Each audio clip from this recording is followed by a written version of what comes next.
iOS 18 is finally here with a bunch of new settings that are important to optimize for your privacy and battery life.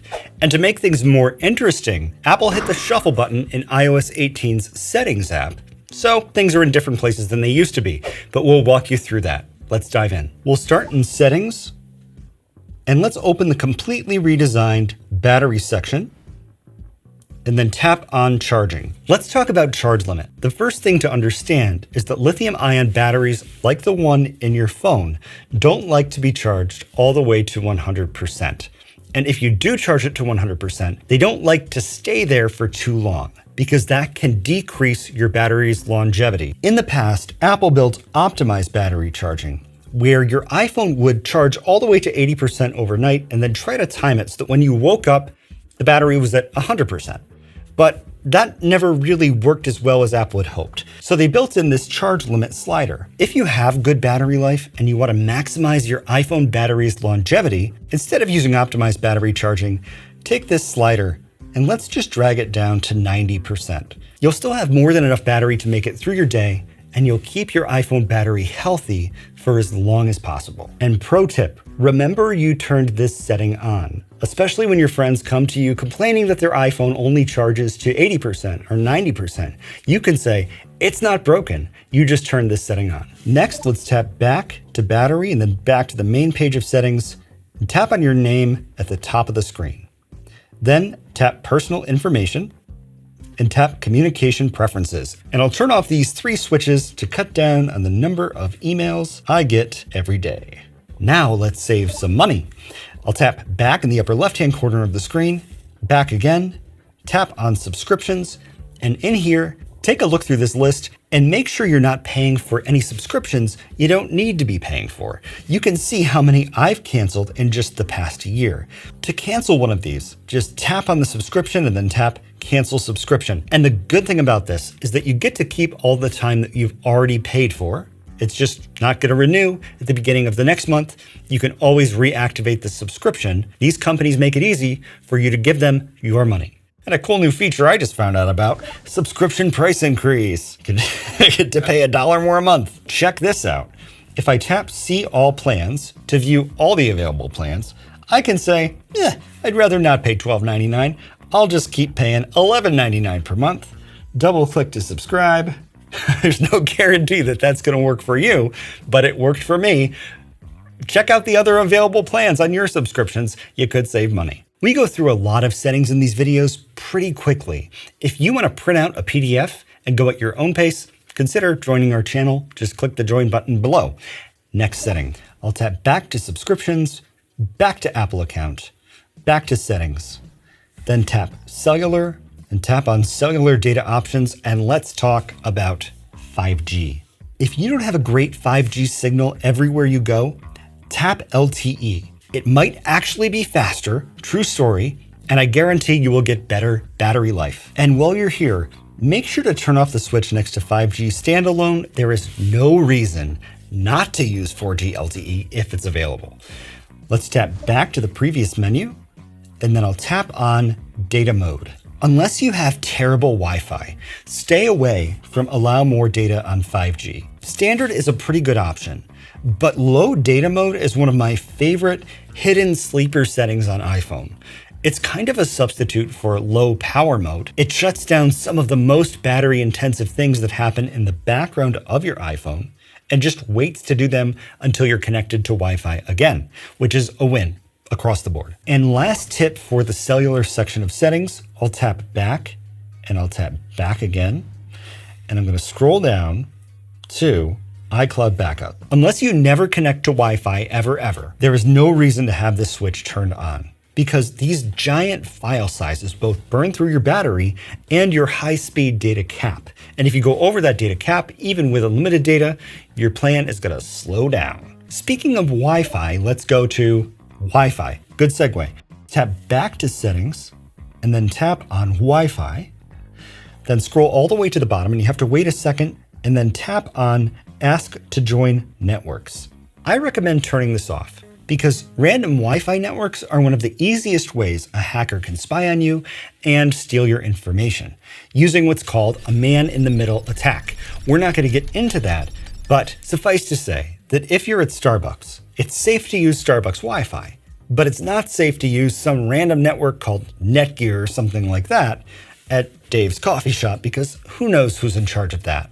Tap back in the upper left-hand corner of the screen and go back to settings, and let's scroll all the way to the bottom and tap on App Store. There are a couple important settings in here that are going to make your life easier. First, let's turn off the switch next to app downloads so that when you download an app on your iPad, it doesn't automatically show up on your iPhone and vice versa. This helps keep your devices organized. Typically, I don't want things appearing everywhere. Then scroll down to Video Autoplay.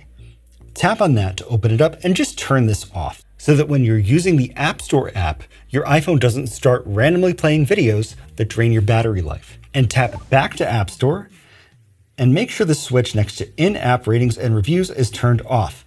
This just makes your life a little bit easier because now an app doesn't open up and immediately ask you to give a 5-star review. You could do that if you want to. I don't want to be forced into it. Next, some awesome camera settings. Let's tap back in the upper left-hand corner of the screen and scroll up to camera and tap on that. There are some awesome new settings in here, most of which are things I'm going to recommend you turn on, which is not this video. It will be the next one. So if you want to get one little notification when that video comes out, hit the subscribe button, but there is a setting to turn off. And if you scroll to the bottom, it's prioritize faster shooting.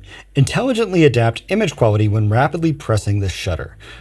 I'm going to turn this off. Now, maybe you're taking a lot of quick shots at your son's football game to capture the action. The problem with this setting is that it sacrifices image quality for speed. So when you go to zoom in on your son's awesome catch, if this setting is turned on, you're going to have a less high quality photo to work with. So in my opinion, I always want the photos that I take with my iPhone to be as high quality as possible. I recommend turning it off. One more camera setting to talk about. Scroll up here to Formats and then scroll down and turn off Apple ProRes unless you really know what you're doing and are okay using all the space on your iPhone to take one video. If you want to see a whole video about the new iPhone camera settings in iOS 18, let us know in the comments section below and we'll make it.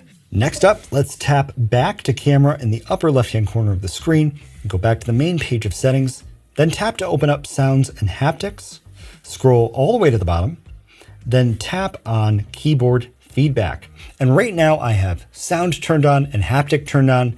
First off, turn off sound, please, for everybody else. I hate those keyboard sounds.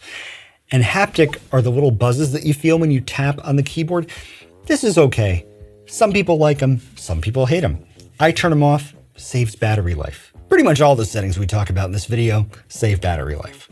And we'll tap back in the upper left-hand corner of the screen, and I'm going to tap to turn off the switch next to lock sound. I don't need to hear that lock sound. While we're here, let's scroll to the top, and I want to talk briefly about change width buttons, which is a setting that everyone who owns an iPhone should understand.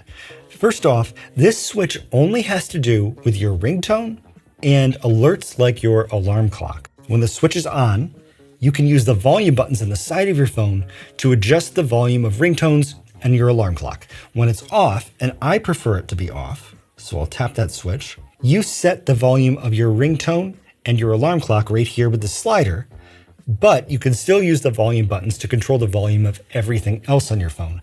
The reason I like to have this switch off is that when I turn down the volume of a YouTube video, for instance, I don't want my alarm clock volume also going down so that I don't wake up tomorrow morning. This is kind of a safety feature for me, and that's a plant. Put that back, smash it off the table. Next, a quick detour to notifications. So I'll tap back to settings, and then I'll tap on notifications because it's right here. And then I'm going to tap on screen sharing and just turn off allow notifications right here, because I don't want my text messages appearing on the screen when I'm doing a New York Times crossword puzzle with my friend. Next, let's head to display settings. So I'll tap back in the upper left-hand corner of the screen and back again to the main page of settings. Then I'll tap on display and brightness, which is right there. Then I'm going to scroll down and tap on always on display. I love always on display because it doesn't really affect your battery life that much, because the truth is it's not actually always on. Your iPhone intelligently turns it off if your phone is, for instance, face down on the table or if it's in your pocket.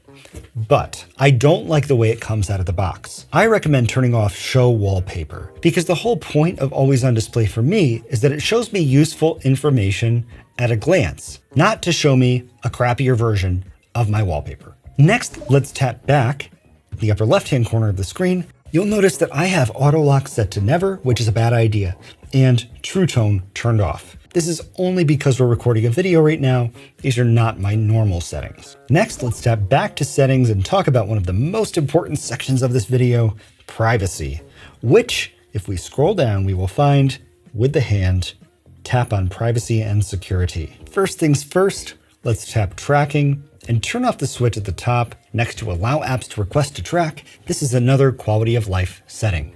I'll tap back to the main page of privacy, and we're going to talk about two of the most important things on your phone, your photos and your contacts. What happens when you give an app access to all of your photos or contacts? Well, it opens the floodgates and allows that app to do whatever the heck it wants to with all of that information. TikTok pre-uploads your photos to their servers to make it faster to use, but really it's just sending all your photos to China. So let's scroll down to photos and tap on that, and then scroll all the way down and check out our settings here for TikTok. I'll tap on that, and TikTok currently has full access to all of the photos on my phone. I don't want that. So I can choose limited access and then choose which photos or videos I want to give TikTok access to, or just choose none, which is the right choice for you if you're not making TikToks and uploading them. Let's tap back in the upper left-hand corner of the screen and scroll all the way to the bottom, and let's open Analytics and Improvements. Make sure that all these switches are turned off, and there are more and more of them every day. I'll just come up to the top. When you turn off the main switch, it turns off a lot of the other ones automatically, but just go through the list.